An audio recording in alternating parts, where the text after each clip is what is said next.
La relecture des entretiens politiques est une habitude tolérée dans le monde de la presse à condition que les corrections demandées ne transforment pas le fond des propos. Le journal Les Échos a connu cette mésaventure le 13 mars dernier après avoir interviewé Elisabeth Borne.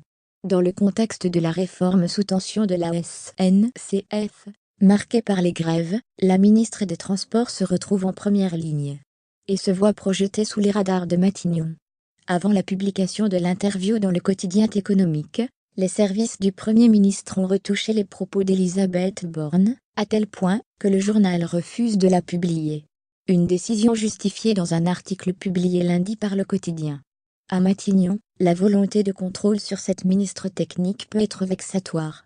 Une interview, pourtant prudente, de cette dernière a été tellement réécrite par les services du Premier ministre que les Échos refusent de la publier le 13 mars. Peut-on lire ?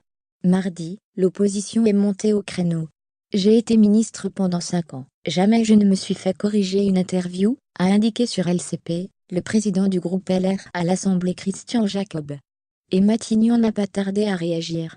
Le principe des relectures des interviews est une convention qui ne date pas d'aujourd'hui et qui permet d'éviter d'éventuels contresens dans la retranscription des entretiens, a indiqué mardi soir l'entourage d'Édouard Philippe, à l'AFP. La pratique controversée s'explique largement par la spécificité française de résumer les entretiens sous la forme de questions-réponses, alors que les médias anglo-saxons insèrent des citations sans les modifier dans le corps des articles, explique-t-on. Souvent, les ministres concernés eux-mêmes profitent de la relecture pour reformuler, simplifier ou enrichir. C'est ce qui s'est passé avec l'interview de la ministre des Transports, selon la même source. Une communication renforcée qui agace cette volonté du pouvoir de contrôler au maximum sa communication agace de nombreuses rédactions.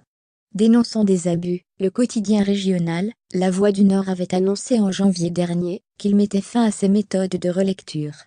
Si certains interviewés jouent le jeu en corrigeant à la marge des aspects techniques, la relecture est devenue un exercice de réécriture pour la plupart. Nous mettons donc fin aujourd'hui à cette pratique, ce qui nous conduira à enregistrer les entretiens et à les restituer fidèlement dans leur contexte, affirmait Patrick Jean-Kilouic, le rédacteur en chef du journal.